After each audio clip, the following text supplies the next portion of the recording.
Nature Works podcast. Conversations with extraordinary guests who are working to protect, regenerate, and better understand the natural world. With your host, Mike Weeks.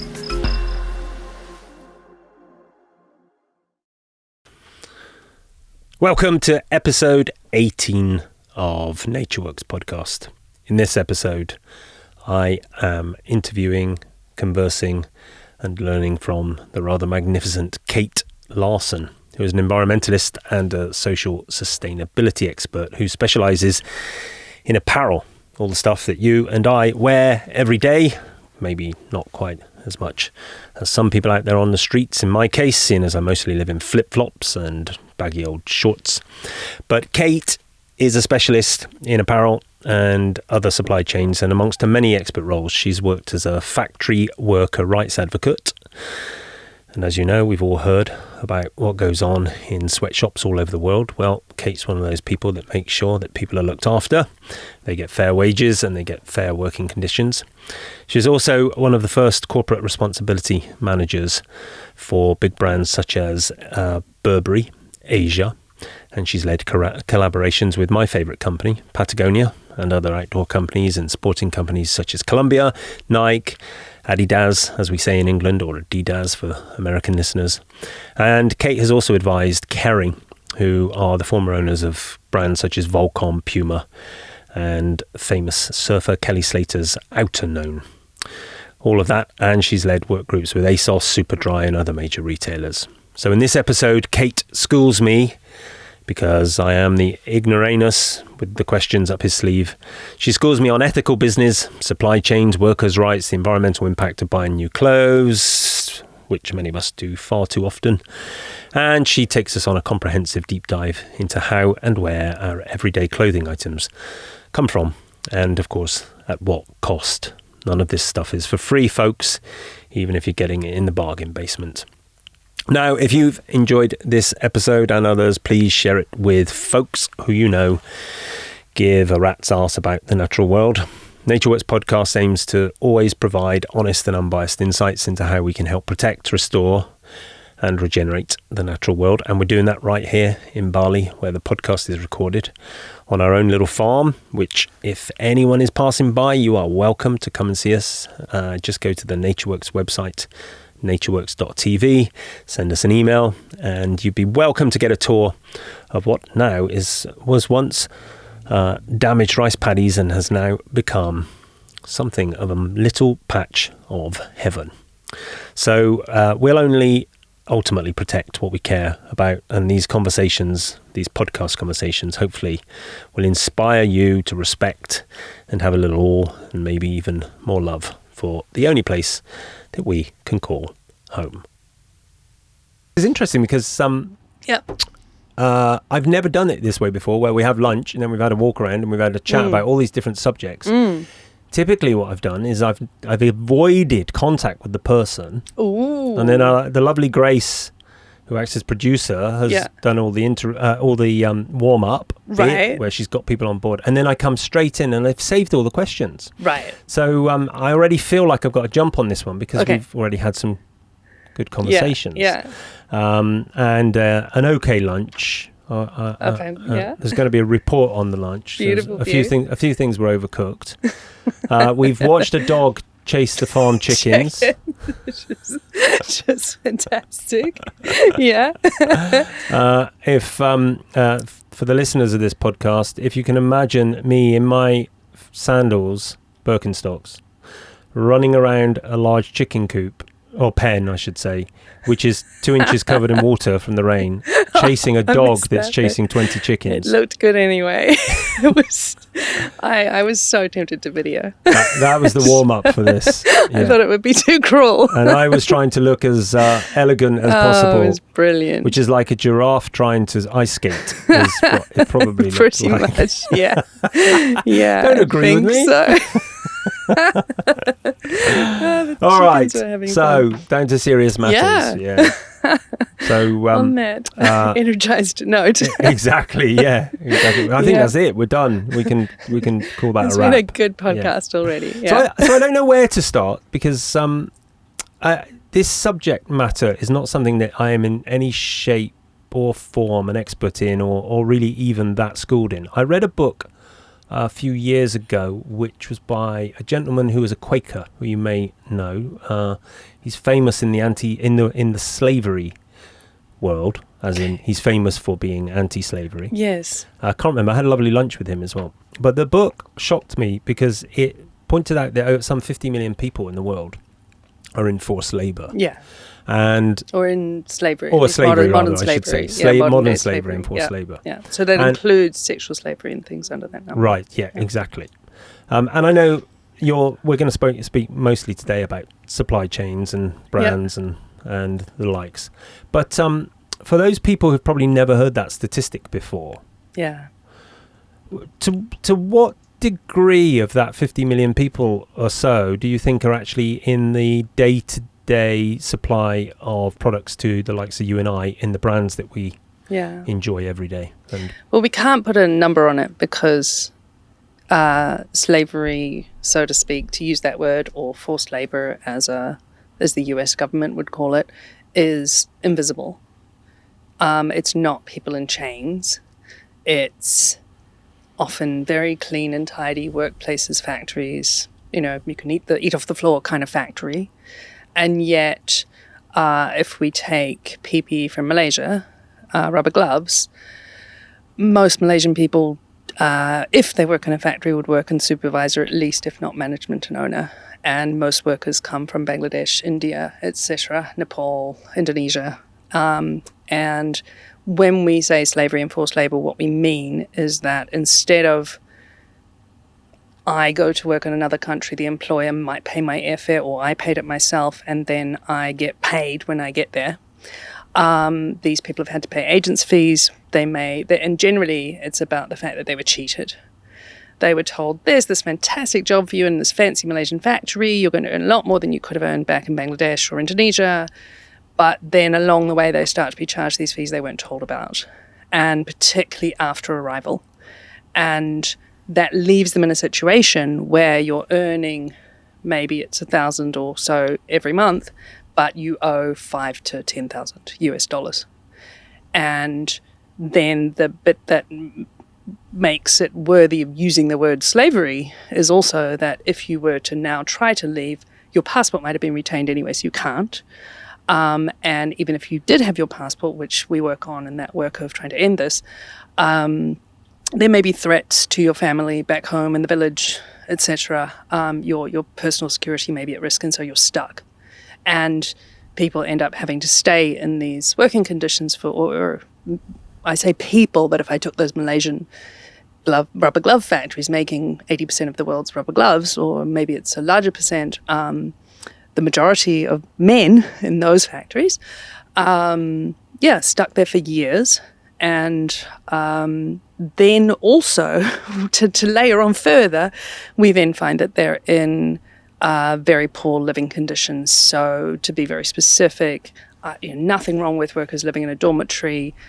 I've lived in them in other countries and I worked abroad earlier in my career, and yet this is 20 men to a room. It's really hard to sleep because there's so many people there. You don't have sufficient space. It's unhygienic. The safety management's poor, etc. So that's not to say every situation is like that, but that is a lot of what's being seen. But that slavery piece is about not being able to leave, having your passport or papers retained, threats against your family if you did try to leave because you've been charged unfair fees that were not told to you up front and are largely illegal these days anyway.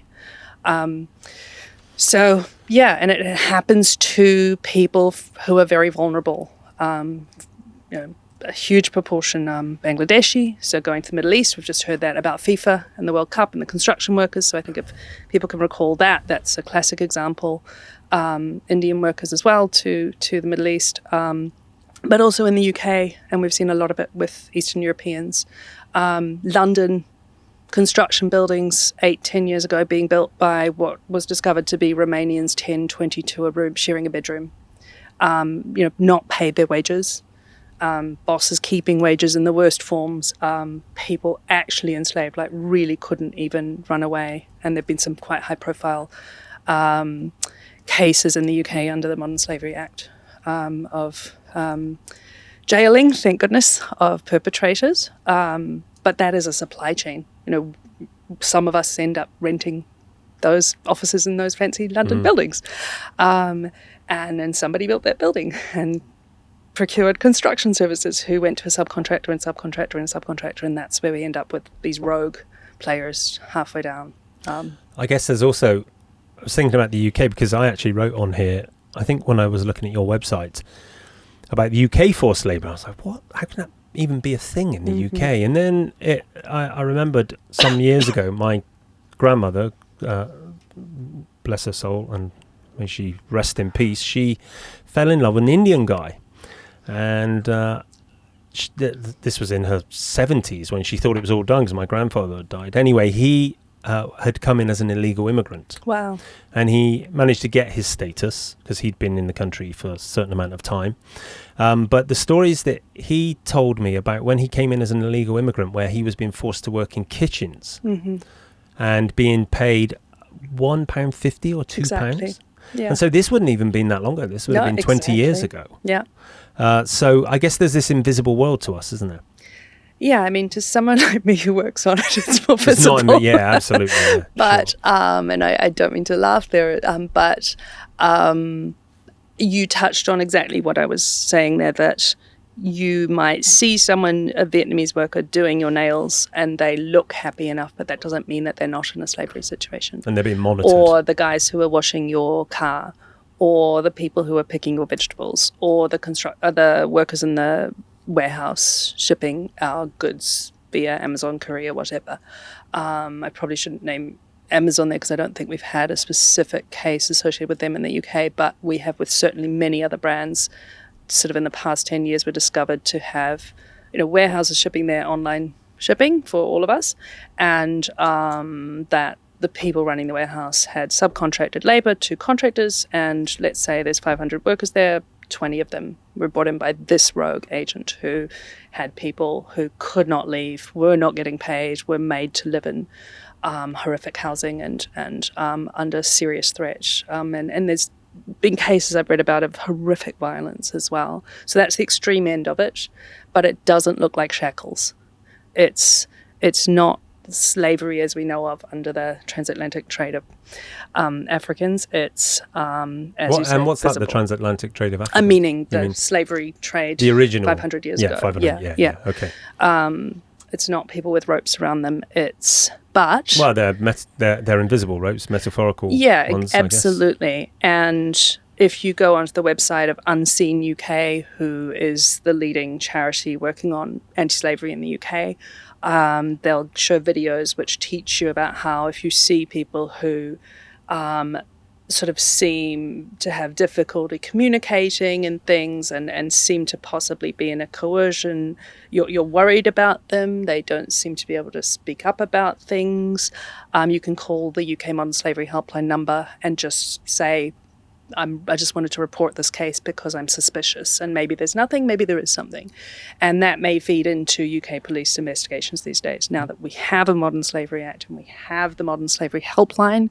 So, and when did that come in place? Because even as you're saying that, it's like, wait a second, the UK in the 21st century, it has a modern slavery. Yeah, so 2015, the Act came in.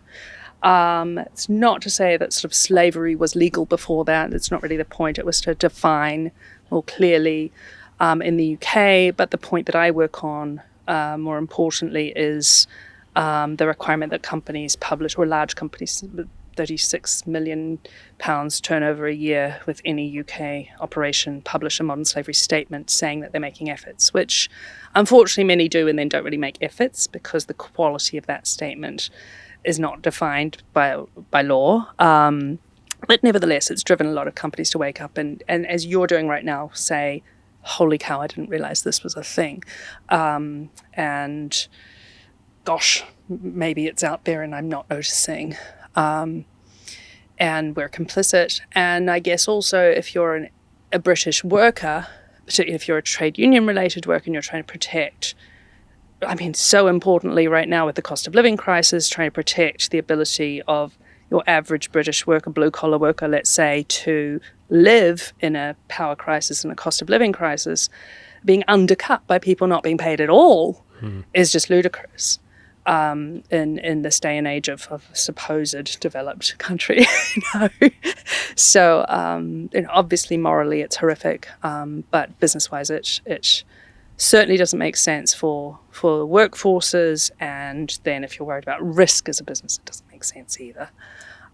One of the points that I read in the book that I'll reference, but I can't remember what it was called, because it was a couple of years ago that I read it, but the author made a real stance around the big brands like Apple, knowing that a lot of the components that come into their boards, the raw materials, materials, are actually coming from enforced labor, cobalt, and it actually sounds more like slavery than the what we see in the Democratic Republic of Congo is pretty much proper slavery, but then we also see child labor, 9 or 12-year-old kids being made to work, and then kind of overlapping all of that is that it's what's called artisanal mining, which is a nice word for artisanal mining. Can be a great thing, and small-scale mining, fantastic, but unfortunately what we've seen a lot of is no safety standards, and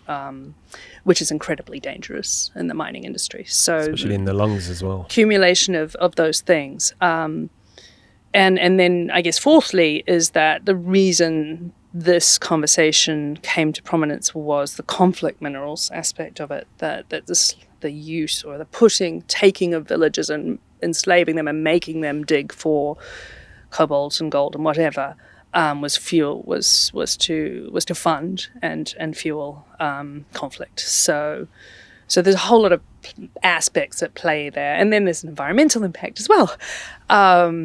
But we can say that there's an environmental and safety issue around all mining. When you say that Apple didn't know and wasn't doing anything, I'm a big advocate that especially large firms like Apple can pretty much always do more on these fronts. But that said, they're doing a lot. And I wouldn't diss that, so to speak. I just there's some great organizations around, be it Global Witness, Greenpeace, many more, who would clarify what else Apple, etc. But it's not just Apple, any tech firm, anything you're buying which is technology or a car has what's historically called conflict minerals in it, and the industry as a whole need to work together with policymakers to change this. Nobody can do it on their own. You can't expect Apple to fix this by themselves, even if they should be doing more. So the part of the book that really stuck in my mind, apart from the ridiculous conditions and the amount of people that are in those types of conditions, was the fact that companies like Apple, not just pointing at Apple, it's only 2 years ago I read the book and I can't remember the others. Samsung, and Acer, the likes, any and Dell, technology you've got, basically. Yep. And they were saying that they've known for a very long time that the components and the supply chain has had small hands on it and unfair forced labour, etc. But they've not been able to actually make a public point of undermining or stopping it, because A, they're still reliant on it, but B, there would be a mea culpa required. They would have to do a retrospective, well, we knew and we're sorry, but we're not doing it anymore. And so they're somewhat trapped in there. Whereas with the environmental issues, you can actually say, holy shit, we are really monitoring our carbon and we realize that we made a mistake. It doesn't seem as sticky to ruin their reputation to say that they always knew they were putting CO2 out, but now they're making a change to that. They're doing carbon credits or they're whereas slavery, it's like probably one of the worst components of human nature, to force other human beings into those kinds of conditions. So the term slavery is heavy and weighted. Okay, and yes, I'm not saying that isn't. Yeah, I agree. Forced labor, whatever, but also times pretty slavery in Congo. But regardless, from where I sit, at least, Apple have been one of the few who have openly admitted over the years at times that these issues are going on. They're incredibly careful with lawyers how they word it, but at times. And the problem we have as an industry is, particularly with Apple, as soon as they admit it, the media turns it into Apple has child labor in their supply chain. It's like, well, sorry, the whole tech industry has child labor in their supply chain, but Apple has child labor in their supply chains is a clickbait and sells. And, you know, Xiaomi has child labor in their supply chain, just doesn't sell articles, or HP or Dell or whatever. Nobody cares. So it's kind of, it's a frustrating situation that Apple were opening up a lot more in the past 10, 12 years and have sort of been, kind of got more quiet lately, which is infuriating because we do need a lot of transparency and openness. And when I've worked in brands, it's, I also feel that as each of us speak up about an issue, it makes it safer for the other brands too, as well. And then it opens up more boardrooms to awareness of the issues, as we've just done in this past year as well. This is going on. And secondly, how are they dealing with it? And oh my goodness, we need to join forces and become part of the solution. Whereas if everybody's sitting in a I'm scared to talk about it situation, the action's not really happening. And sometimes it is behind closed doors, but it makes it harder, a lot harder, and without the transparency. So we have essentially what's called a transparency movement going on the past 10 years. Under that UK Modern Slavery Act, that piece of legislation I referenced around business reporting is the Transparency in Supply Chains Law, or clause. And that pulls from the California Transparency in Supply Chains Act, which was the first one in this space. Australia's replicated it. New Zealand's talking about it, and that also all pulls somewhat from Dodd-Frank clause, which was about transparency in supply chains on conflict minerals, which kicked it all off. And then you have initiatives like Fashion Revolution, where we have the Transparency Index. I've been advisor to them over the years, and a lot of other movements pushing, particularly the fashion, but also the tech sector, on transparency, and literally using that word, transparency, a lot, because, as I say, the more we're talking about what's going on, the more safe it is for more players to get in the room and work on the solutions and deliver the solutions together. Although ultimately we've all agreed as an industry, I say we all, but many of us in the world of sort of business human rights due diligence, which is now the language used, have agreed that essentially what we need is legislation that just requires business to do what needs to be done, because we've been trying to drag everyone to the table to get on with the work, and some are there and the CEO changes and now they're not there and whatever, and you know, as we're touching on, the impacts are still there on the ground for Congolese people or whoever it may be. So just to finish that off, Germany's passed a Supply Chain Human Rights Due Diligence Act. France passed one that wasn't specifically supply chains, and the German one's a bit stronger, that requires large companies now to not only report, as the UK government asked, but behind the reporting to have done the work on due diligence, meaning the assess where the risk would be, start to actually assess on the ground. And they're talking first kind of factory production level. So if you took a laptop or an iPhone, it would be the factory that made the phone, not necessarily the trace. There's been a big debate about whether the company should need to trace all the way down to the cobalt. Or the cotton, or the food, and then cause what's called remediation, so influence that improvement. And that's where it gets really sticky, because to do that, you need to pay more money, maybe not, but probably, or at least invest in teaching suppliers to learn, or in the Congo case, and invest in, as I say, these industry initiatives that are influencing government in a conflict situation. It's incredibly complex. And then ultimately report on your work there. And you're meant to engage stakeholders, so actually talk to affected rights holders, which would be Congolese villagers, which is where we go, well, Apple's sitting over there in Cupertino in Silicon Valley, and, you know, and someone needs to talk to Congolese villagers. And there are efforts where this does happen, but for some companies, they haven't been making those efforts, so it feels like a long shot, and they're in catch-up and going, what? I need to get out around the world and find out where the wood comes from. I say this knowing some elements of this whole supply chain piece because of our company, Laconic, and what we're doing. Yeah. But I'm very new to this. I mean, I've only been in the company a year and a half. and it's certainly not. Supply chain monitoring is not even remotely my ballpark.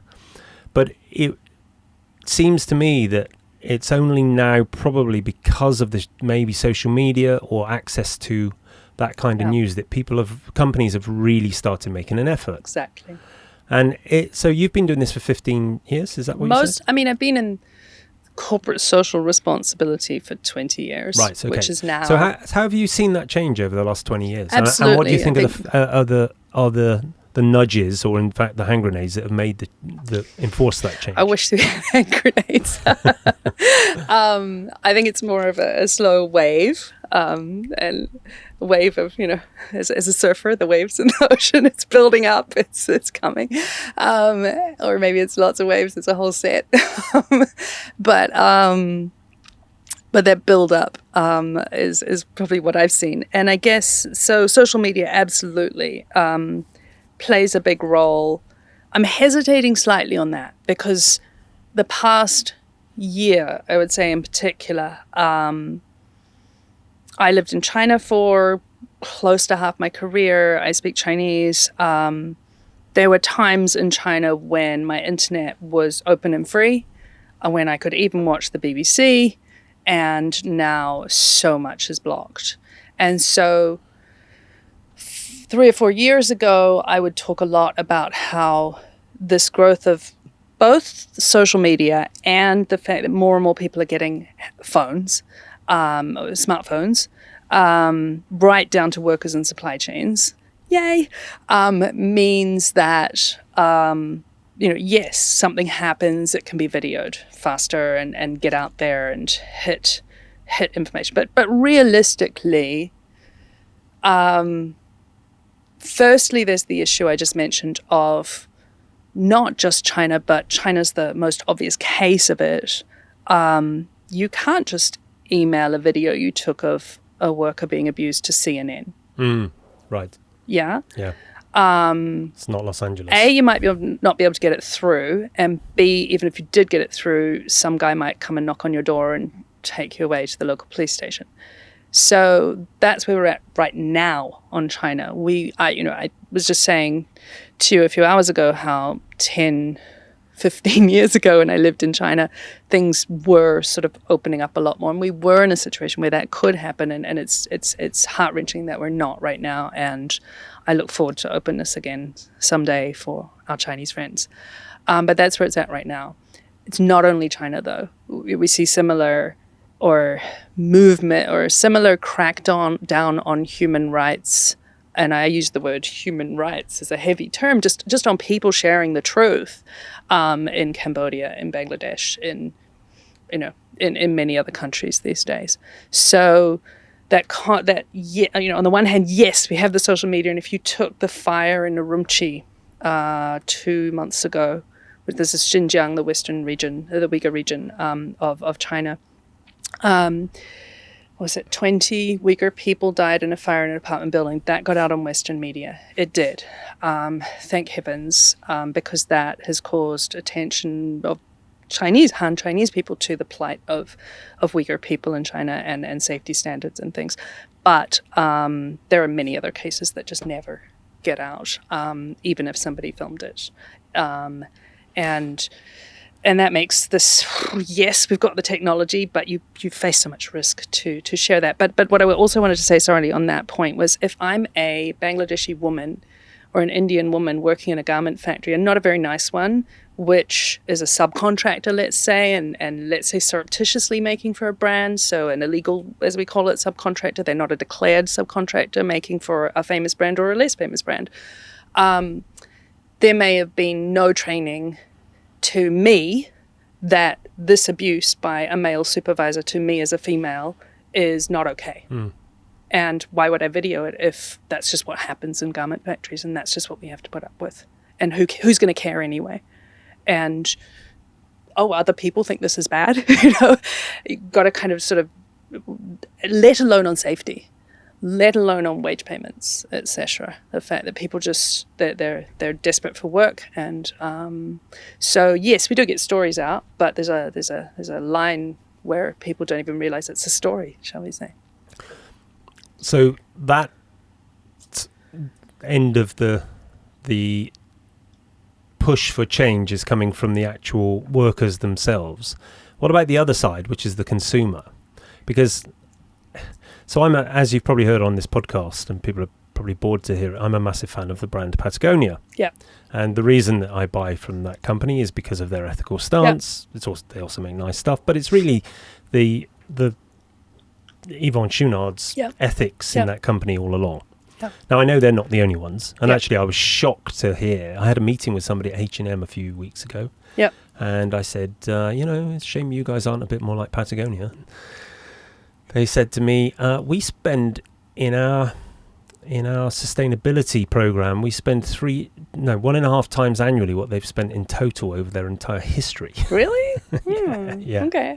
So, but we don't talk about it because we see that just as our duty. And they're Swedish companies. So no, I know. And I've worked with many of those H&M ethical trade and sustainability team over the years, and they do, every project has H&M involved, you name it. But that blew me away.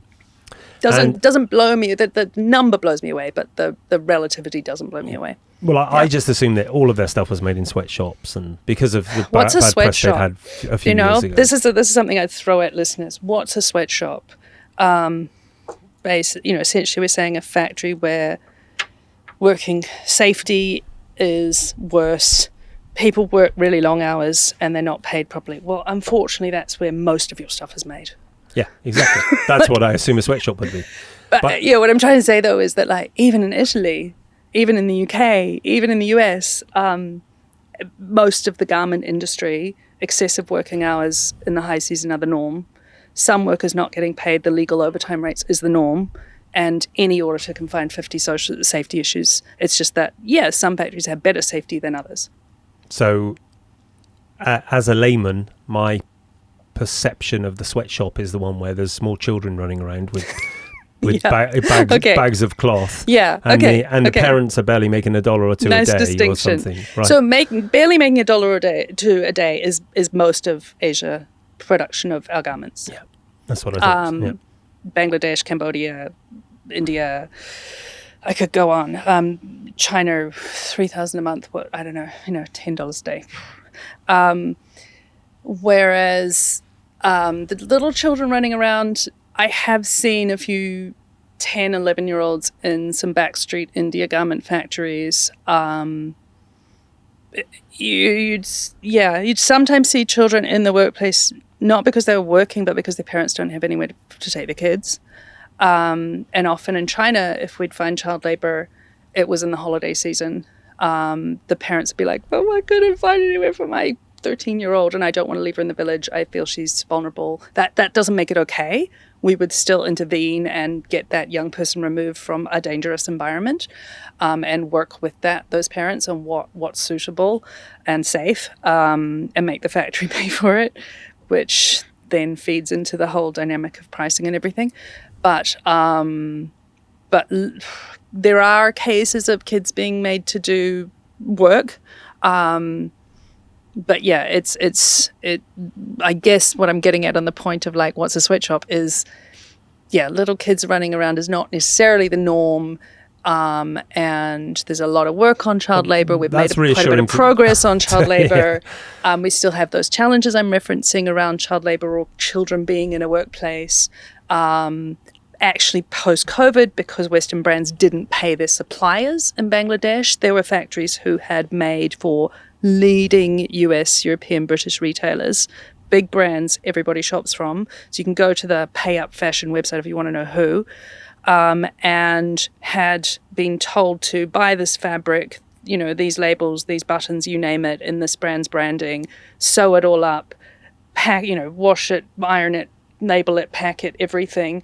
It's sitting in the container ready to go, and the brand turned around and said, we're not going to pay you for it. And people had done weeks of work on those millions of dollars of. So, we see a bit more of child labor emerging as an issue because parents are struggling because they had months of not earning anything and they were already on $2 a day. So we've taken a few steps back. But I guess my point on the sweatshop one is the issue is more, which, you kind of nailed it on the $1 or $2 a day. The issue is more let's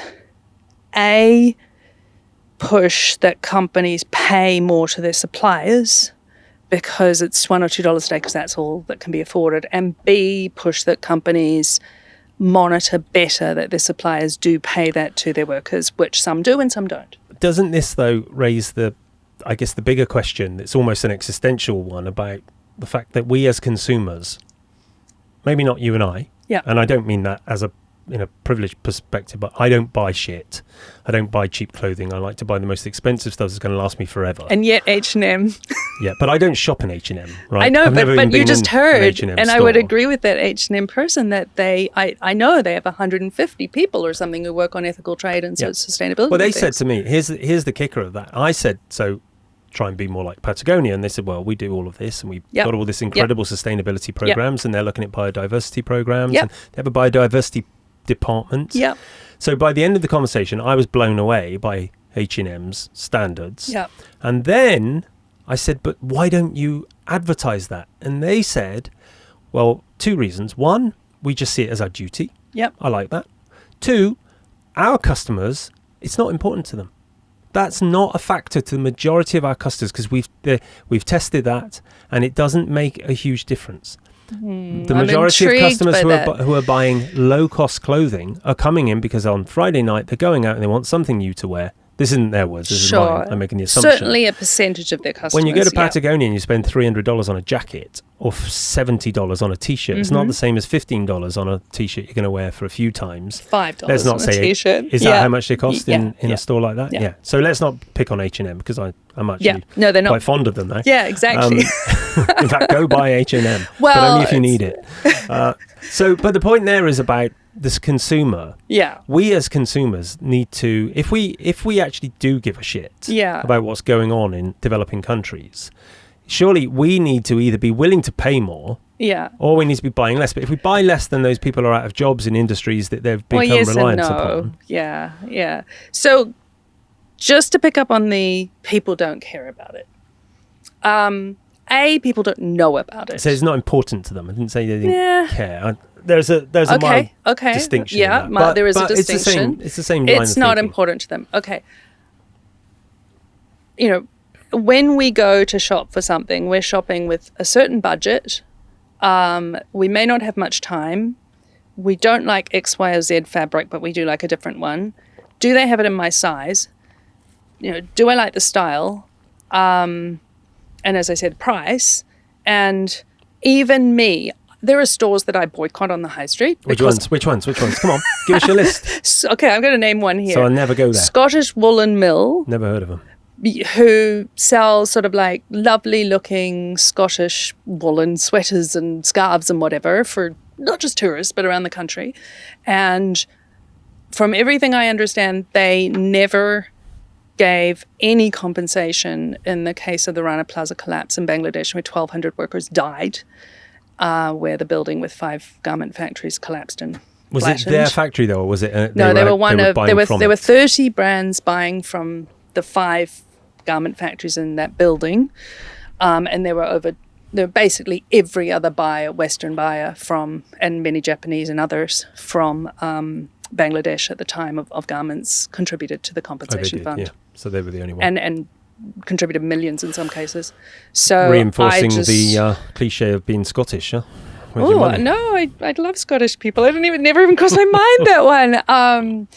I think it touches on your point a moment ago, like awareness, and is it important? So to your point on you don't know them because you don't buy Scottish sweaters. You're not like a tourist in England, I live in right? the tropics as well. But you don't need them. And even if you did need them in the UK, you don't really shop at a place like that because you're not sort of a tourist in the UK.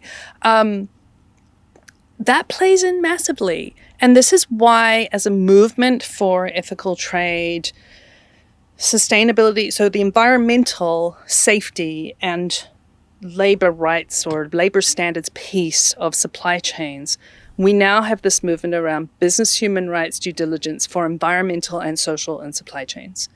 And because the onus needs to come off the consumer. You should not have to, by the time you've made it through the rain after a long day at work and you don't have much money and you really need a sweater and there's only 3 stores open and that's the only one that had a nice fabric you liked that had anything in your size, you should not have to also try to figure out which one was ethical and which one was eco. Where are they? Yes, I wish there was more written in stores, and I love that Marks and Spencer talk about their plan A and whatever, but really, you've got enough other things and your child is screaming or whatever it might be. The last thing you should have to do is go, hang on, was it an ethical one?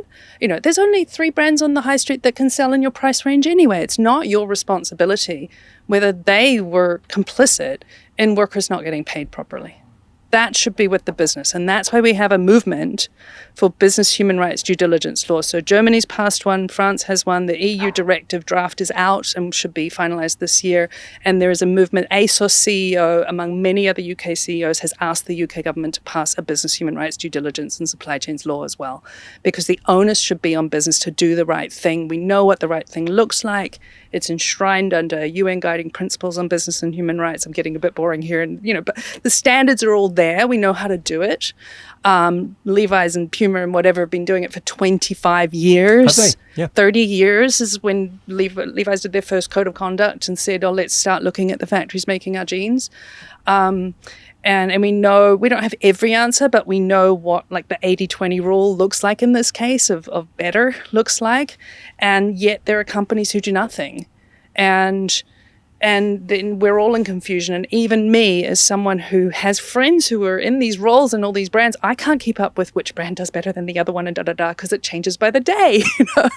And I shouldn't have to. You shouldn't have to. You should know, as Greenpeace has advocated, that there are not toxins from the production of the dyes for your T-shirts. That they've got a detox campaign they've run for 15 years, which has had a massive impact in causing the Zero Discharge of Hazardous Chemicals initiative, which is fantastic. And that's finally fed into these laws I just referenced. And that's the way it should be. I have a Master's of Science in Environmental Management trying to look at water issues, and even I can't. And I've tested on wastewater treatment and pollution and supply chains and things and wrote my thesis on that. But, even I can't keep up with that level. It requires industry-wide standards and enforcement that big business who do have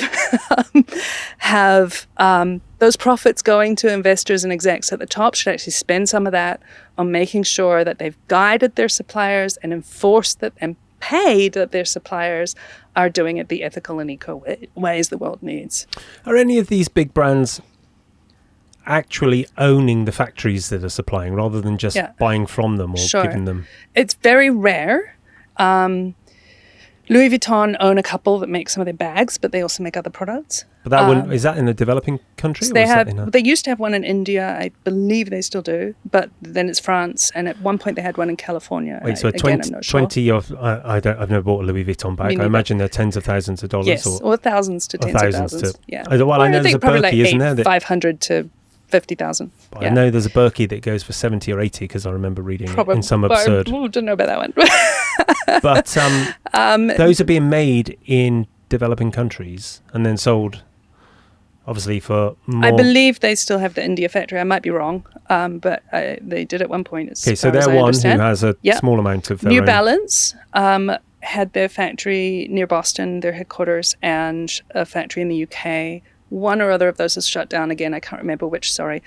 Just like everyone else, every brand I'm mentioning here still has plenty of suppliers making all the other products. In the New Balance case, you can choose to buy a made in the USA, UK, or a made in Indonesia, Vietnam, whatever.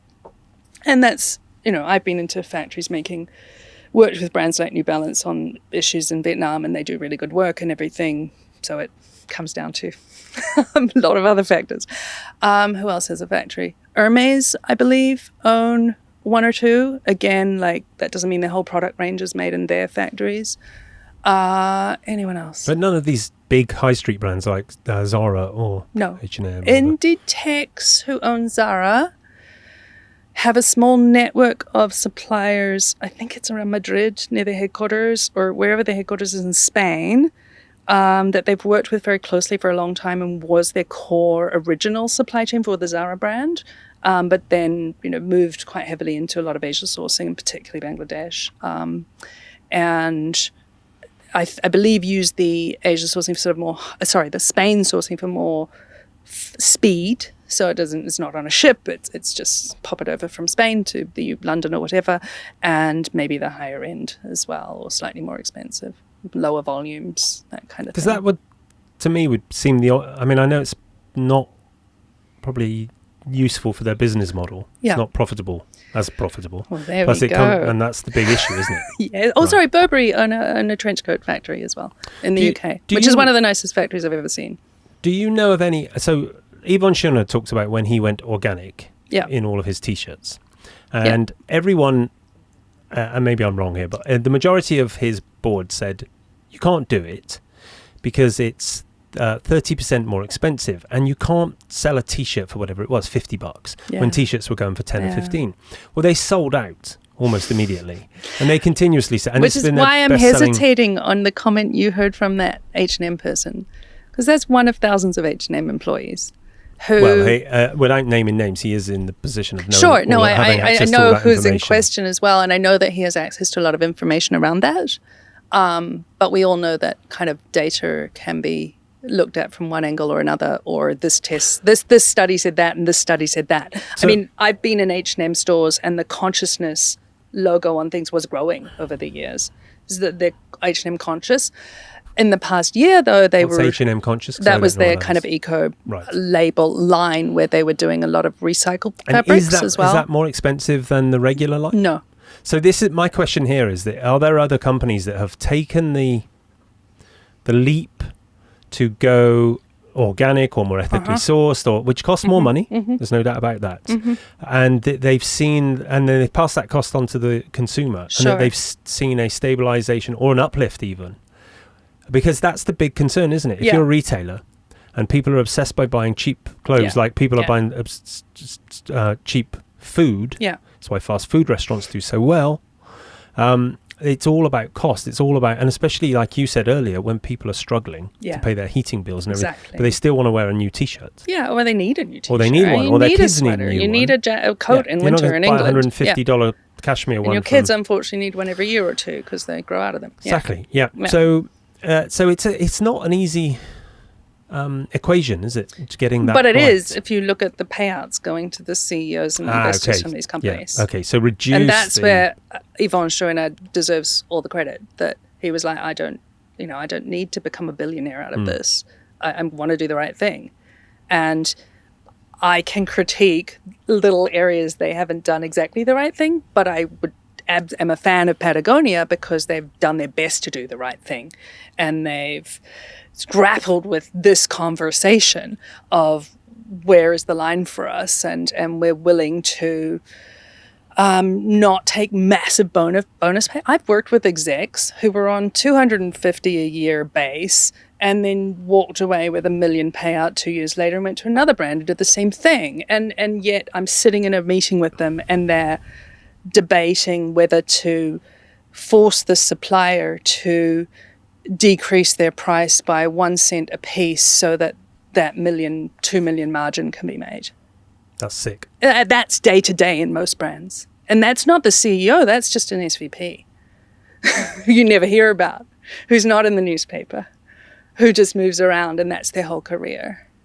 And that's why I go on about this, because I'm proud of the work I and my teams have done in brands, and there are some directors and execs who I think are great people who weren't doing it quite that way.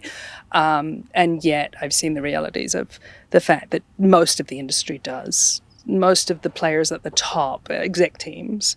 I'm not talking about your sourcing manager who's on $30K a year or something. They're just doing a job and going home to their families and whatever. You know? Also struggling to buy new T-shirts. Yeah, pretty much. And sometimes treated like rubbish as well. Having worked in the Hong Kong offices of companies and around sourcing teams and gone and been credited with trying to speak up for them because I was white and I could,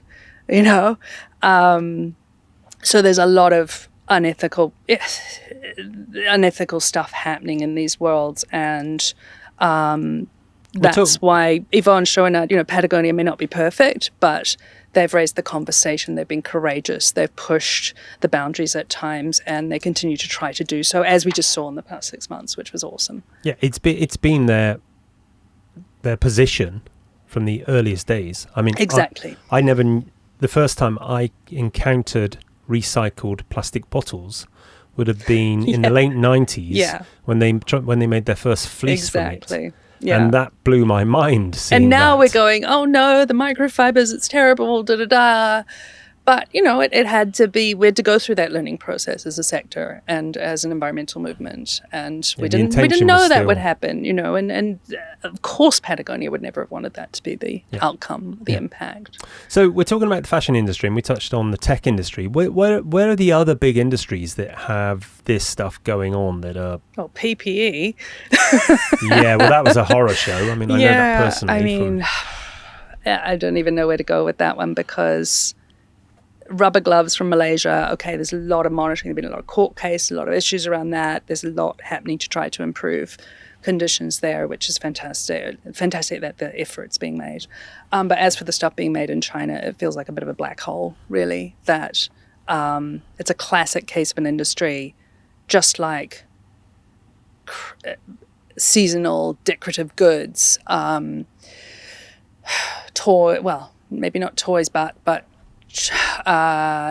stuff, plastic things that, the lighting thing on the little thing you use to film yourself, and all this kind of stuff that people buy these days, casings, you name it, toothbrushes, I don't know.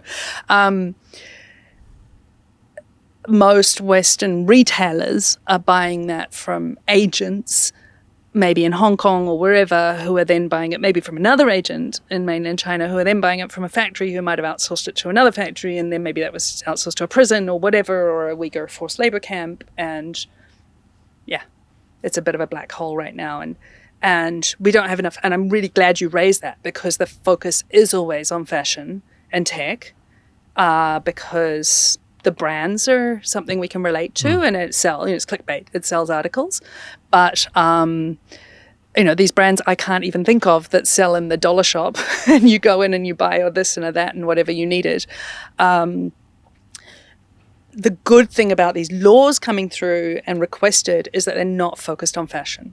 They're saying any good imported to our country should not be made by forced labor, and companies should need to check that and do the right thing of influencing improvement of working conditions or that a factory doesn't pollute. And that means maybe also paying the factory more to be able to afford to do wastewater treatment or put in solar panels or whatever it may be.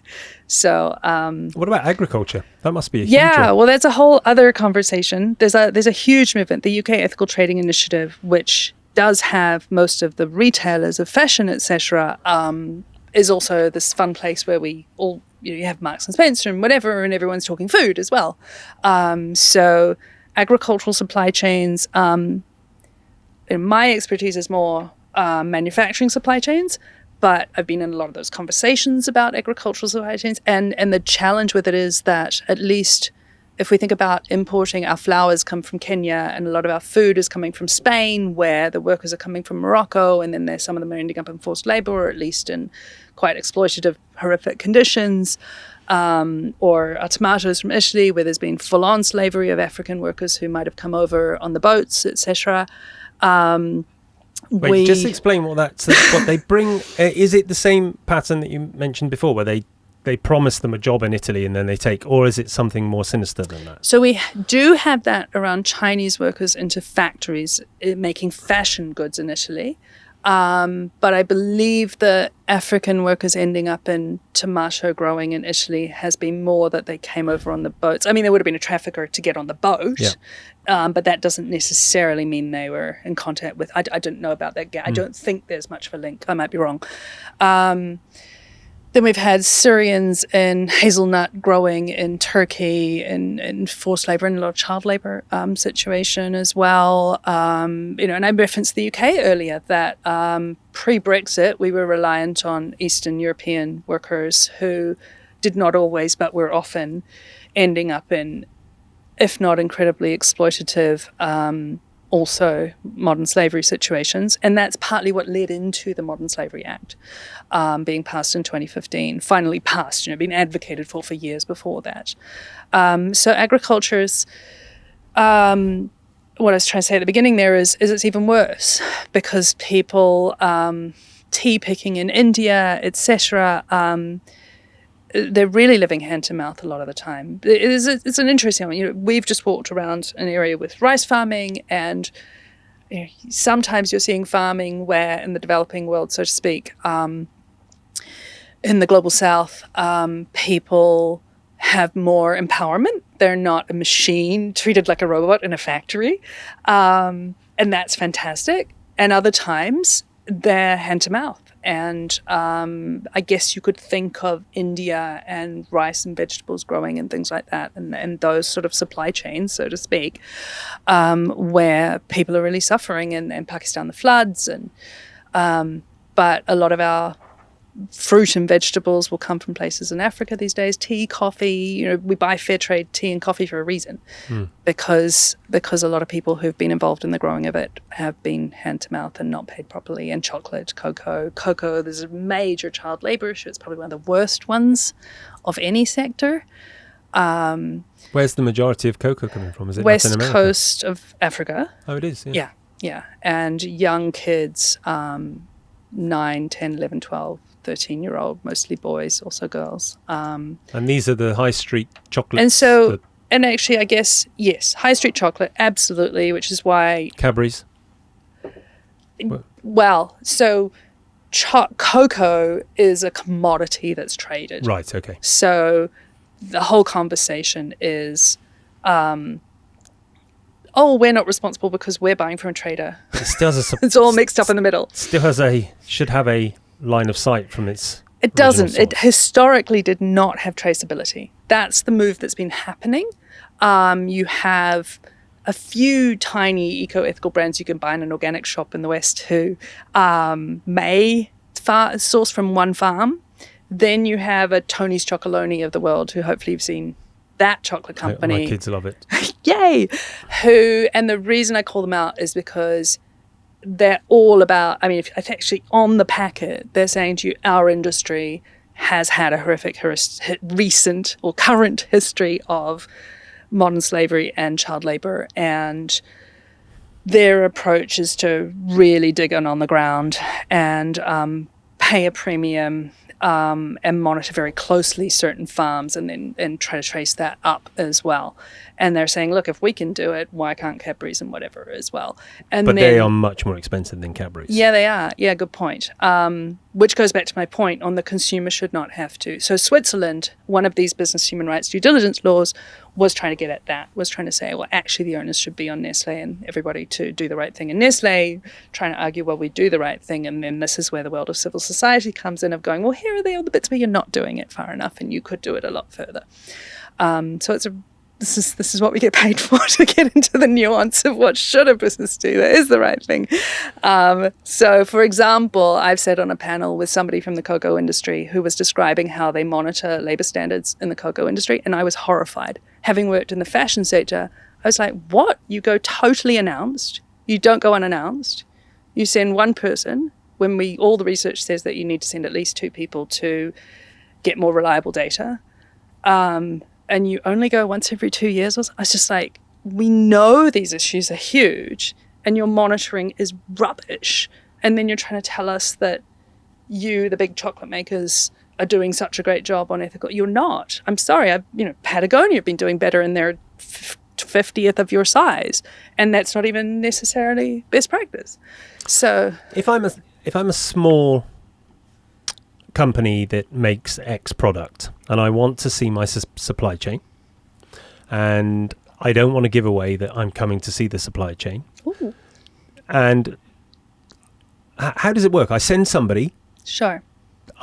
Unannounced, obviously. Yeah. And then what is it that I would be looking for from the moment I arrive, or even before then, until the moment I leave, that tells me, yes, I carry on working with these guys, or I boycott them?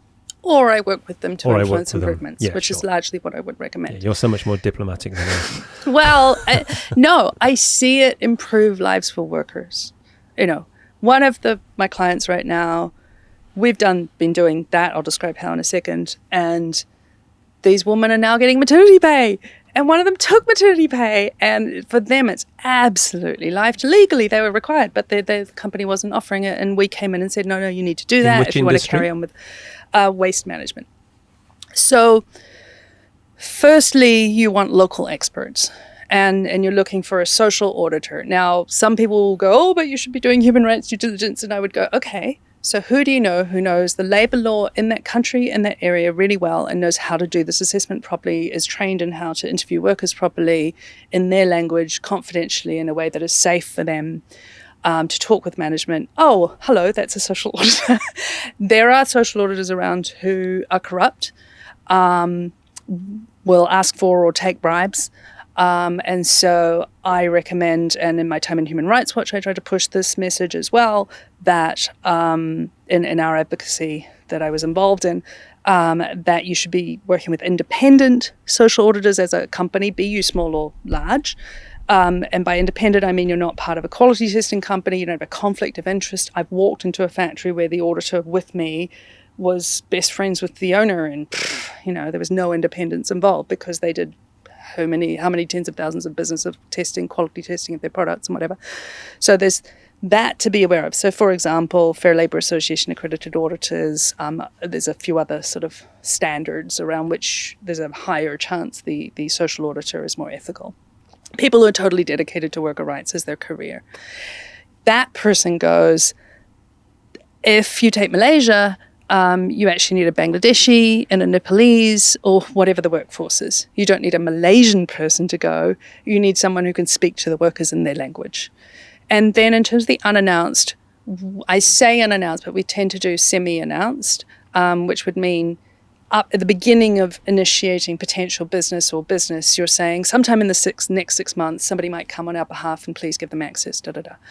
And then that person gets on site. And how do they know what they're looking for? Well, a social auditor is trained in here's the code of conduct of the Western brands, which reflects the international ILO conventions and is summarized that globally we've agreed are decent working conditions. And then I know what the local laws in that country are for each of those standards. So, for example, on child labor, the global standard is 15, but in China it's 16. You're not allowed to work at the age of 15. So that's where it differs. I have a higher standard in China on that, which is really frustrating, but that's the law. And there are laws around in China, you have to give 16 to 18-year-old workers health checks and things like that, which may not be the case in other countries. So local laws differ. And then the process is knowing the number of people in the workforce and picking a standard that reflects a certain percentage of the workforce, confidential interviews, group interviews, one-on-one interviews, as safe as you can get them. Then there's a whole lot of training in how to relax the worker and help them open up. And then just being totally aware that many factories, particularly if they're audited a lot, have coached their workers to lie. The management's going to be lying to you. They've got fake records, and learning how to get past that. And then that comes back to this bigger piece, if we took H&M, for example, of am I going to put $1 million of business on the line by telling you the truth about what's really going on here? Or is my customer, the brand customer, be they a tiny little one or a big one, obviously it's a bigger deal with a big one, going to be understanding that, yeah, there were some workers worked 80 hours a few weeks in the past 6 months, but I'm willing to do some learning on how do we improve productivity, improve supervisor communication, learn how to improve quality so that we don't end up doing those midnights and we're not having excessive working hours and things like that. So that's what I used to work on a lot with factories. And so, yeah, you're trying to find someone. So I've had this colleague in Indonesia who's a real expert in that. And years back, she worked at Nike. And I know that Nike's always had this, or used to have this approach a lot. And so, she was coming into these sites and knew what to assess. She knew how to assess. She knew how to build trust with the workers. But then the conversation is more, and I literally had this supplier say this to me a few days ago, we're so grateful that you're coaching and helping guide us on what we need to improve and how we should be doing that. And yeah, okay, it's a bit difficult when there's a some money to be spent, an investment to be made, but you're really helpful to us. And that's a good thing. So it's not all you're so terrible, you have all these things wrong with you. Does it ever get dangerous if you're on these? Absolutely. Yeah, I would have thought it so. hasn't for me personally. I've been in the, I did a lot of sort of sending local experts, and I've almost never had my own auditors or team who I've sent out who ended up, but I know of people in the industry who've been locked in a factory and things like that. And I've always had, particularly given that I still increasingly whenever I can would book unannounced, and off-site surveillance and off-site worker interviewing as well, say to the auditors, have quite a strong conversation with the auditors that their safety comes first. And if it feels unsafe for you to be doing that, just back off it. It's not worth it. We get a feel anyway. If your safety's at stake, that's an indicator in itself. I've seen surveillance teams in China who OpenView, I'll name them, they're a fantastic firm who managed to really care about worker rights. Their founder was former Adidas and Reebok when they called it Human Rights Program a long time ago, who managed to see a factory having goods shipped off to a local prison and back and forth. So, you said earlier, before we were recording, when we were walking around, that prisoners are often used in factories. Is that legal, or is that? I don't mean in factories. No, okay, but they'll make garments. Factories might outsource not just garments, but especially like Christmas decorations, right, okay. or all those things we don't think about. We know we've had Stuff. cases with stuff reported over the years. Either Chinese prisoners who are now no longer prisoners have said, when I was in prison, we made these things. There's the GSK guy, the English white guy who ended up in a prison somewhere near Shanghai or something, who said, when I was in prison, they made me work on, I forget what the product was, but do prison labor in factories attached to prisons. And then in my own experience of, sitting around the table with 5, 10 or 15 people who work for all the brands, and we're all those who actually are really gutsily trying to monitor deeply, will say, yep, over the years, we've caught it once or twice that a supplier was outsourcing undeclared illegally to a prison. Undeclared, okay. Yeah. But is there a legal version of that? Because there is in the USA. I would see that being a relatively useful. In the USA? Yeah, but people in prisons So get bored. So the breach is of the contract with the brand, Right. the buyer, right? You've made a declaration as a supplier that your product, I will produce your product for you here. But no, actually it's produced somewhere else in whole or in part. So that's the breach, is not Chinese law. It's a breach of my contract with this Western brand. But to your point, prison labor is legal in the USA. There's a lot of conversation and movement around that. Is it forced or is it voluntary within the prison? Well, that's the point discussion. Yeah, okay. So in China, it's forced. Right. And to my understanding, almost never, rarely to almost never paid. Whereas in the USA, theoretically, it's sort of paid, but the rates is the discussion, and whether people really can turn it down is the discussion. And yeah, because personally, I think you're touching on something, which is that personally, if I was in prison, I'd rather be able to work and earn some money. Yeah. Yep. So in principle, but the issue becomes, can we monitor whether those people had a freedom to say no, and whether they were paid properly for that? And so it varies across the USA, and it's complicated by the fact that the prison industry is for profit rather than government run. And Japan has it as well. The other dilemma there is that prisoners are not imprisoned by their own volition. They are there forcefully. Yes. And if they were doing something that was good for the community, let's say they were actually making things that could put something back into, I sell X gadget or widget. Well, vegetable growing and things is a really positive Yeah. story in some prisons in the USA. Yeah. And then it's quite a grey ethical argument whether a prisoner should be forced. I mean, by the very nature of being in prison, you're forced to do everything. Sure. You are you're forced to be in there. Yeah, yeah. So as by extension, if it's Maybe not something that is damaging your health, or you're being asked to do 4 hours of putting together some bracelets or doing some gardening, or I would have thought I think in a Chinese factory it's not 4 hours. I'm sure, yeah. And it's smashing rocks. And in fact, probably in many US ones it's not either. But I'm not the expert, particularly on the US ones. And I would encourage people to read on that on the Human Rights Watch website. Huge amount of manpower going to who waste. have, the Human Rights Watch will write a 5 to 50 page report on something, usually about 20 pages, and really dig into that nuance and say, look, here's where it's crossing the line. And that's what I really admire about their work that I got so much out of joining them, that they will dig in and really try to answer that question and help guide policymakers and everyone to understand how can we make it respect rights whilst dealing with reality. Yeah. With your knowledge and insight into what goes behind pretty much everything. Well, I don't know about that, but... No, but I mean everything from a consumer perspective. Sure. You have a sense of what goes on in supply chains more than 99.9% of people. Yeah. So, I mean, I've spent my life since I was like 16 being obsessed by understanding nutrition. I'm a nightmare to go into a food shop, because I pick up labels, I'm the right? same. And it's Been the same hours. thing, right? But I've never had that issue with other. Now, I'm not somebody who buys pointless crap. I'm not a consumer. If I'm going to buy something, like I've said, I'll always go and buy something that I like. These shirts, I get them made. Nice. And now I don't know where the cloth comes. I buy the cloth. Okay. But I know the person who's making it for me, and I know that it's a lady down the road. Yeah. And I pay her good money. I pay everyone good money. Yeah. All of our staff here are paid double what farmers get paid. All that stuff, right? We live in a rarefied world. Yeah, exactly. But if I was to go into a bric-a-brac shop or a Kmart or a Walmart to buy something, and I was you, do you get crippled by like, fuck, I can't buy that because I know that's been...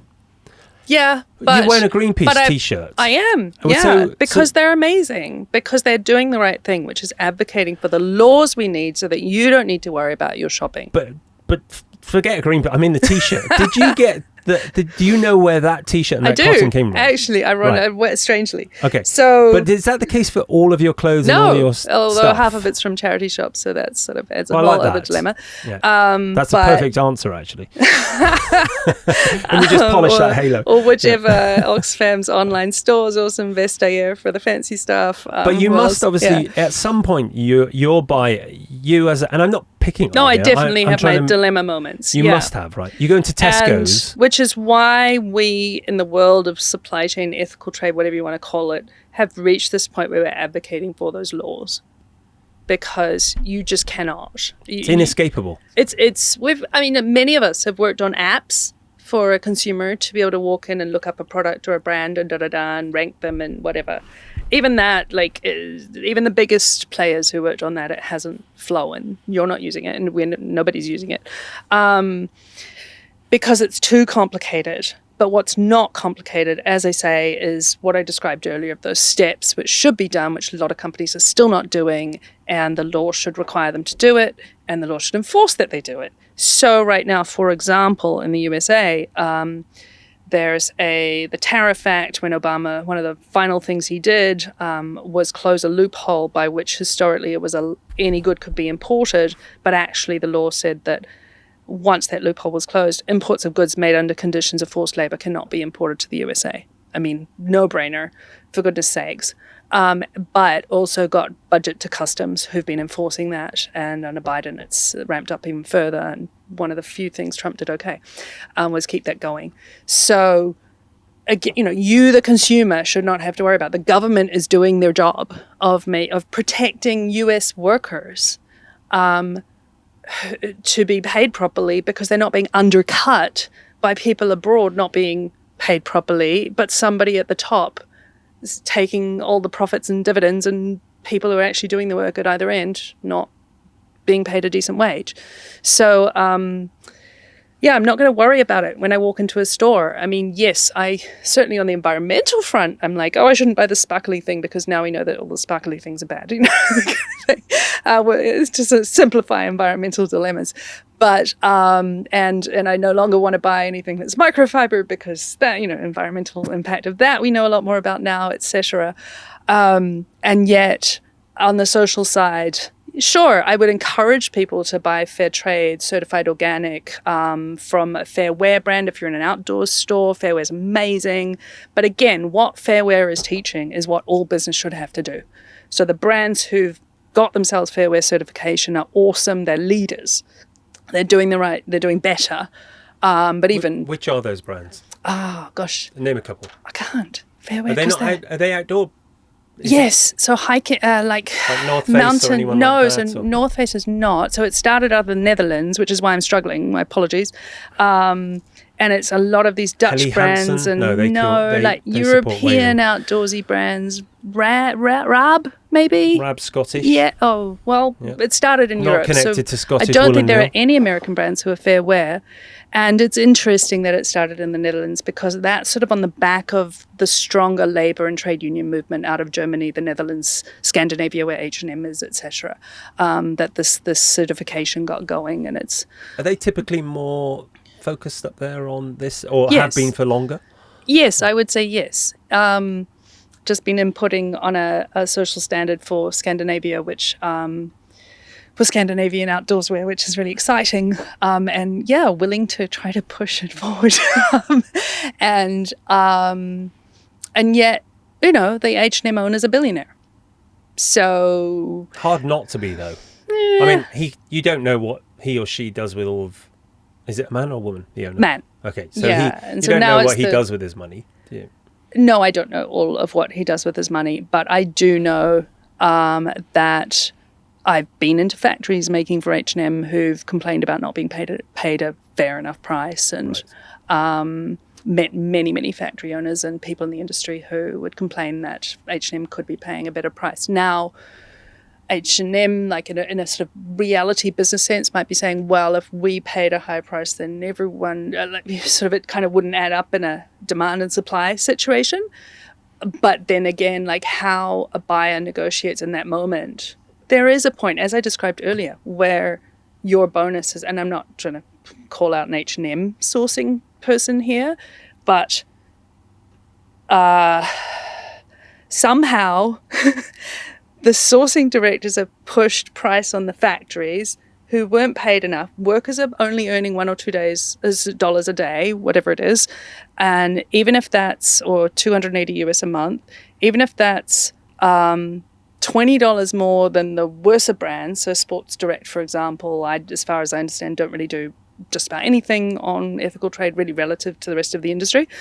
And yet, if that sourcing direct is pushing, ultimately that margin is going up to somewhere, and it's going to the dividends, and the dividends are going to the owner billionaire. So that's why I'm calling out the billionaire thing. I'm sorry. It's just it's a big part of what's happening about people not getting paid properly who make our stuff.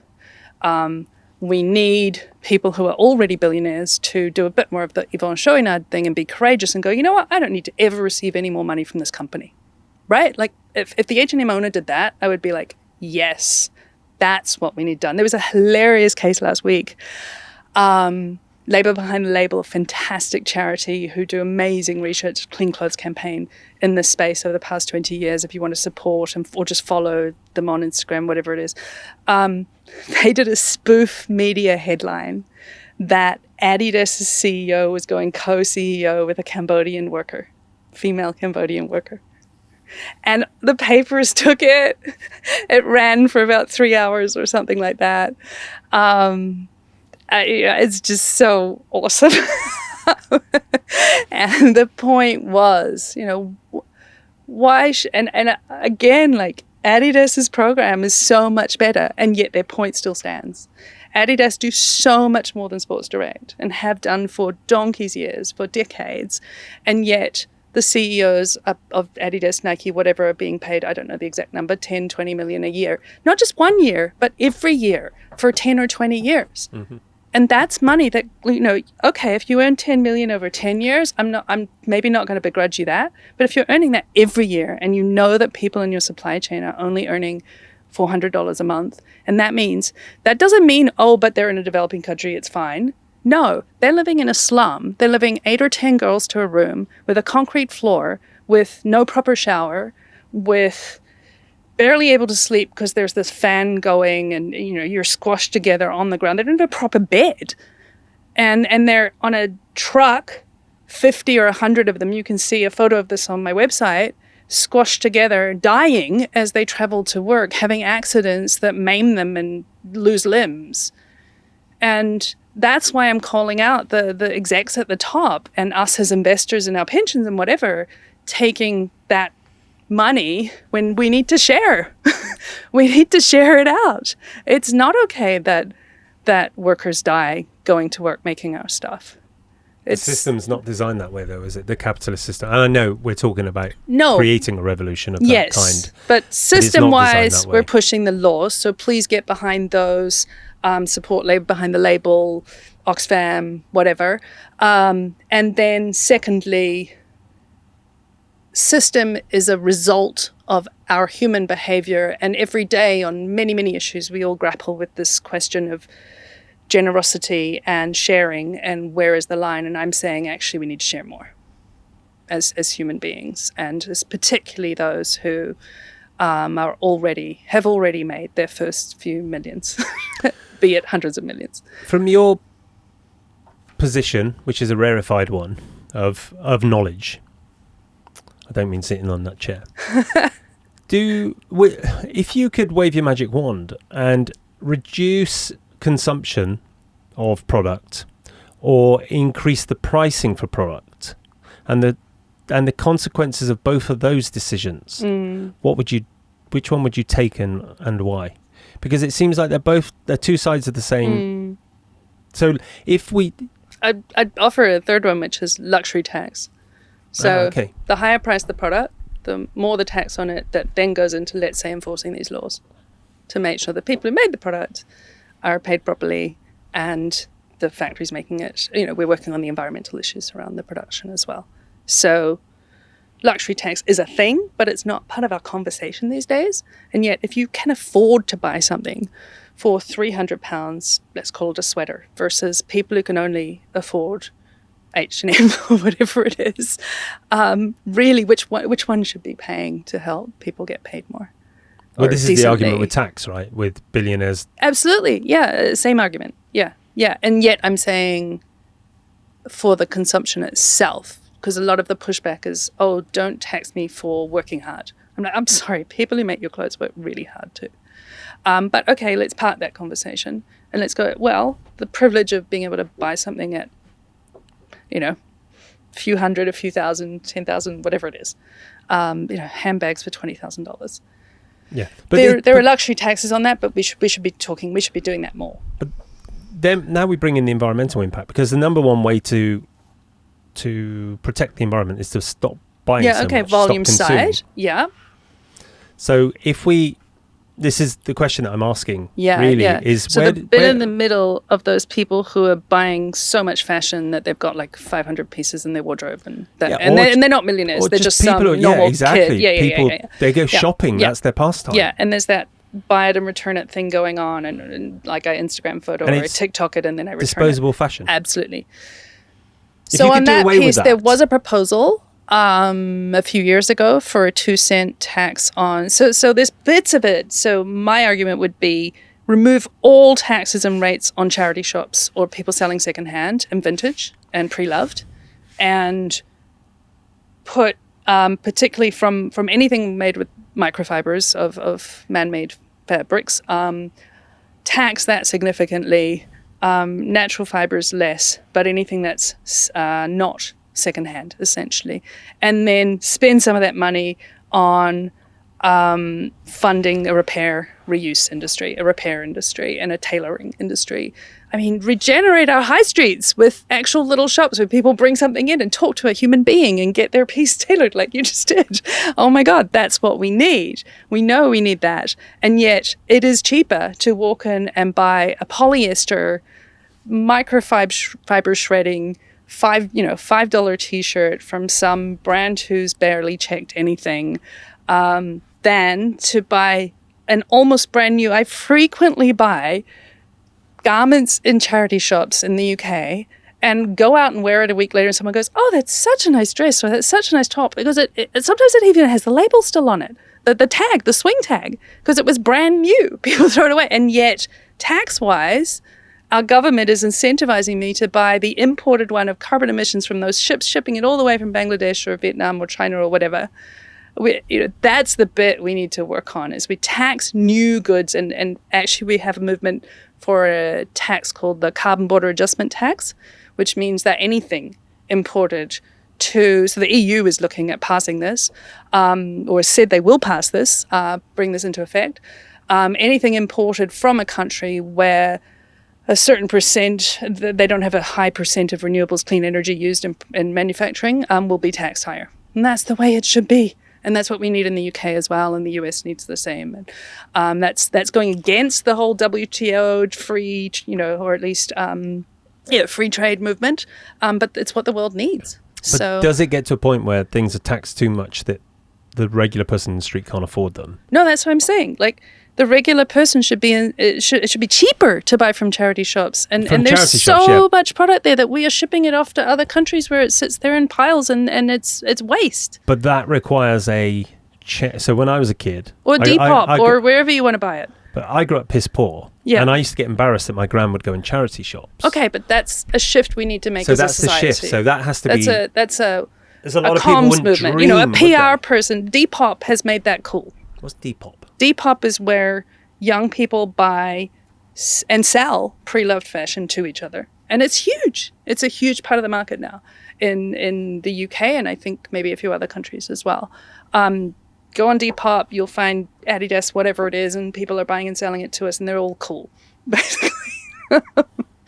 And there's a bunch of other competitors like that. Right. So there's probably enough clothes in distribution right now, in circulation. Yeah, we never need to make any more clothes. We don't. Yeah. I mean, I can empty my wardrobe. I've got like 8 of these things. Bags, you name it. Nobody needs 8 shirts. Absolutely. Yeah. And, we criticize this younger generation, but in a sense, unconsciously, they're reflecting, they're just getting on with using Depop and whatever and not even thinking about it. They're just like, yeah, it's, I bought these great New Balance fancy cool shoes on Depop. Why not? Why wouldn't I? What are the other ones? Vestiaire is the sort of fancy end. The Oxfam store, eBay was the original.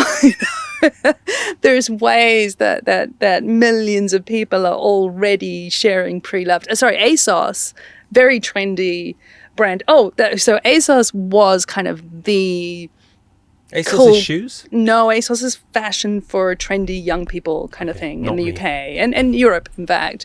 And they have a section of their website which is all pre-loved and helps vintage sellers across the UK sell their product. And then that's been duplicated somewhat by, I think it's Misguided. So Boohoo and Misguided are the ones we used to all sort of say, they're so terrible. They were, horrific fast fashion, no ethical, no eco. Because it's what consumers want, and those markets have opened up, those companies are doing that as well, or selling pre-loved. I think Misguided is at least on their website. So that is driven by the consumer demand rather than... It's driven by both. It's driven by a couple of things. So they're investors. These are listed companies, and their investors have people like me who will get noisy or get annoyed with my pension fund if it's in Boohoo. Mm-hmm. And what's Boohoo? Was the leading British fast fashion online brand in the past 10 years, multi-billion turnover brand, who were then in a lot of hot water in the past 3 or 4 years for having no ethical trade program and being the biggest buyer out of Leicester, where in North England or Central Midlands, where a lot of workers were found to be in conditions of slavery and if not exploitation, if not modern slavery. So we've had a lot of scandal around that. And as a listed company and a baby of the stock market, investors went, oh my God, I'm associated with this unethical brand. So there's been a lot of engagement with their CEO. There's been a QC do a big report and all sorts going on. And companies like this are, so when you say the consumer is pushing, well, the consumer's somewhat pushing, but really it's more the circular thing of an NGO, a non-governmental organization, a charity like Labour Behind the Label Clean Clothes Campaign, who please go follow them on social media or whatever. They will do an investigation, find out these issues, They'll write the report, get it out to the media. Now the media, it's not necessarily that Boohoo's own customers are worried. It's like the mum of the kid who was buying from Boohoo reads the Times, and the Times had this story, or the Guardian reader reads it and tells their friends, or the Guardian reader reads it and goes, oh my goodness, my pension's invested in that company. I don't want to be invested in that company. And so investors are actually probably really the noisiest, which is why I do work with helping them understand how do they analyze whether a company is doing the right thing or what it should be doing better to not have this happen to them, essentially, because it was a really horrific Boohoo stock price tanked and things like that. So it's a big business implications for them. And they were not allowed to list their products on some other online retailers' sites, and there's all sorts of business implications like that going on. So the consumer role is there, but it's unfortunately, it's not that when a brand has a scandal, people stop buying it. That's not actually what happens in reality. There may be a slight dent, but usually it's more the people who own their pensions and are fussed about it. So your pension has more strength than you realize, or your investments, and that's having an impact as well on the ground, which is a real positive, and I'm touching the wood here. So I'm going to finish up. If I don't ask you this question and get a couple of straight answers from you, I'm going to get, I know at least half a dozen people who are going to give me a poke in the eye for it. What's this one? Well, no, it's going back to what you started earlier, which is the brands that you avoid. Yeah. And then also the brands that you go out your way to frequent because of their standards. So we've got to Scottish Woolen Mill. Well, look, I'm going to start with the ones I frequent because that's easier and more important, and that's where I want people to go, which is that, firstly, just frequent pre-loved, because environmentally that's what the world needs. And secondly, if I'm spending with Oxfam, they're advocating for all these business human rights improvements. They're working with brands who are trying to do the right thing. They're helping workers. They're dealing with workers in slums and helping them get out of slums and all that, and the really gutsy work. So I start at the Oxfam website, which has it's all that you can sort by brand on the side. You can tick the boxes for the brands you like, and they're mapping all across all their stores in the UK, and it's just like Amazon. People donate those clothes typically. Yeah. That's how it used to be. Yeah, no, we do. 30, I take my things and I'll drop them off at their store, and then they're going through and looking at the label, and they rate it by quality, poor, good, brand new, whatever. And then they rate it by size and blah, blah, blah, and fabric and everything. But you can go Armani and Nike and da-da-da. You're joking. I'm serious. Yeah. In no, Oxfam? You can. Yeah. Oxfam online store has a list down the left of all the brands, be they Hugo Boss, whatever, and you tick all the ones you like, and it only feeds you those. And now you're going in my size, I'm medium, da-da-da, and then you fill your bag. And they ship it just like Amazon. So Oxfam's the first one, the main one to start. And then if they don't have what you want, then, if you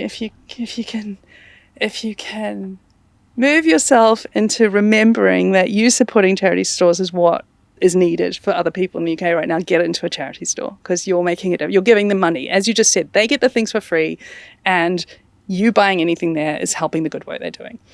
But you're also helping prevent a lot of landfill. You're having a major environmental impact, and you're stopping things having to be shipped all the way from around the world with all those ships. And, let's not even get into the carbon footprint and the marine impacts and all the impacts of things being shipped all over the place, let alone the wastewater treatment and da-da-da, and then the growing of cotton, and that's desertification impacts, etc. And then I mentioned, jump on the Fairwear website if you're buying outdoors hiking gear and you're into buying European brands. Jump on the Fair Labour Association website if you want sporting goods brands and you want to know, but essentially, like, I don't have a big problem with buying New Balance, Puma, Adidas, Nike. I'm a bit annoyed that Nike pay the CEO so much and their sports players and whatever, and because I know that money could be going to workers. But I know they sort of, if I have to buy sporting goods, then we don't have a lot of sort of smaller niche ethical players. Puma's probably the smallest of them. And then, yes. What about outside of apparel? What about? Yeah, I know. I'm about to Marks go and Spencer's versus Tesco's. M&S, do really try. They're not perfect, but they try. They've got a big I regen avoid ag. Sports Direct because of how they treated the workers in their UK factories, let alone the fact that they barely seem to look at what's happening in the global supply chains making their products, which is Dunlop and Carrymore and these kind of brands they sell in their stores. And then when we get into the sort of smaller eco-ethical brands, it's difficult because there are good people really trying to do the right thing who don't necessarily know what they're doing. And, I gave that long and boring explanation earlier of like what it takes to assess labour conditions in a factory. And that's just assess. That's just one snapshot. That's not all the work that's done over time if you're doing it properly, you will find problems and you will need to work on influencing those. And then that takes knowledge of, well, how do I help? What does good look like? Which is a whole area. So it's really hard to do that as a tiny brand. And even if you're organic certified and fair trade certified, yes, I would buy that over not certified. And yet that doesn't mean it's fantastically ethical and people were definitely paid what even those brands think people are paid. Which is why I keep going on about it's not necessarily what you buy or who you buy from. It's get behind these charities. Oxfam, Greenpeace, Labour Behind the Label, Clean Clothes Campaign, Fashion Revolution. Follow them on whichever social media you're on. Maybe pay them a few pounds a month to do their good work. They are advocating for the laws needed. Human Rights Watch.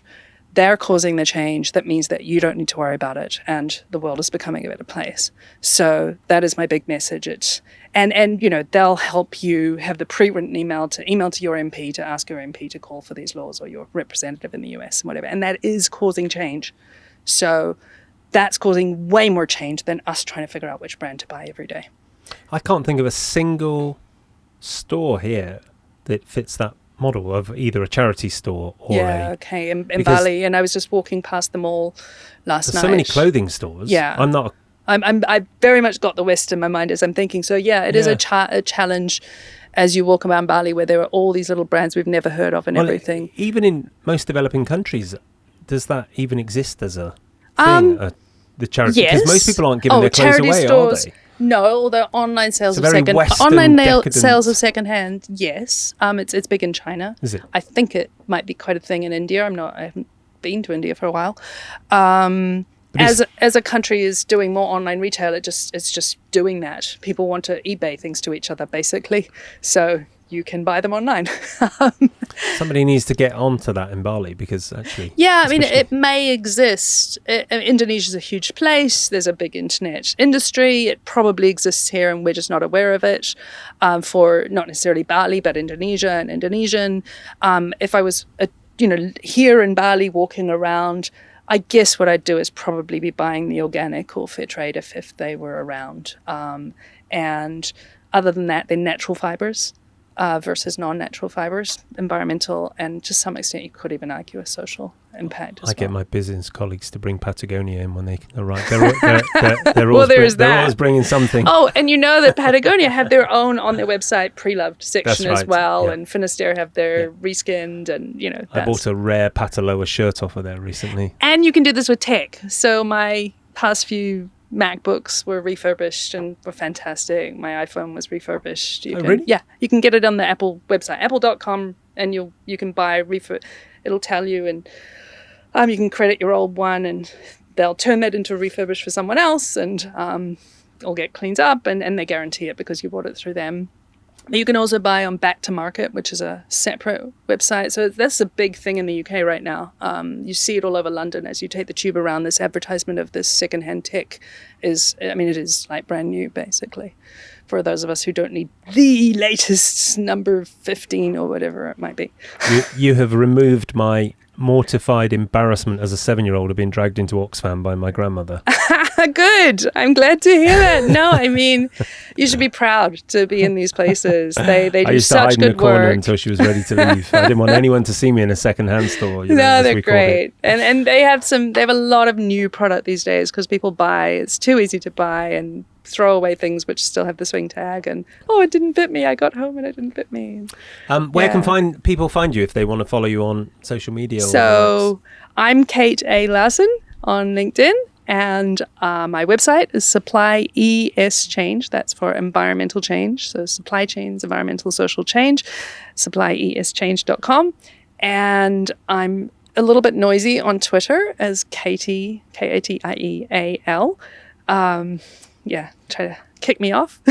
Oh, really? What did they try kicking you off for? No, I should kick myself off. Oh, you should kick yourself off. Oh, okay. I can't figure out what to tweet. I look at You it don't and know I what go, to tweet. there's too much to too say many things. and not enough Yeah, exactly. space to There's say too much. it in. What this is true. Yeah, this become. But I also I have a lot of my dialogue with people in the human rights and environmental world there, and we're sort of sharing information to each other and insights. So I find it useful, and in ethical fashion, debates happen, and people don't know this or do know that, and we learn from each other. So I find Twitter useful for that, but I probably spend too much time there. And then on Instagram, Katie Suaveco, Suaveco. So that's from when I was working on my own eco-ethical fashion brand with Cambodian workers. Where you'll see a video of me chasing chickens around looking. Yeah, No, I know you're lucky. not. I didn't actually. But no, LinkedIn, Kate AL is the main place. I sort of post more useful things for people in business, and we'll be posting about the responsible sourcing course once that's up. So it's been incredible. Typically, it's the scientists who I interview where I walk away going, holy shit, I've just had my world view turned inside out and upside down. But you've done it on this one, so yes, thank you. Much going on. So well, much for your and time. all credit, as you said before, to the workers who raised the courage to raise the issues, the villagers who raised the water pollution issues, to Greenpeace and put themselves on the line doing that, the Greenpeace people, the whoever at Fashion Revolution, Oxfam, whoever it is, Clean Labour behind the label, people who get paid a lot less than the rest of us and really put their lives on the line sometimes to get these stories through. So people like you. Sorry? And people like you. Yeah, we battled away at times. Yeah. Had our moments. So, done my charity work as well, working in Human Rights Watch. I'm a trustee of the rights practice if you're interested in China human rights issues, and they're now doing Malaysia work as well. I'm an unseen who do amazing work. So, amazing. Yeah, great. Thank you Thanks, for Kate. having our voices. That's Thank you. Been wonderful having you here. Let's go and Great. chase some more chickens. Yes, let's go. Find those chickens. Thank I you. like free range chicken eggs. Oh, we've got Good. some. Thanks.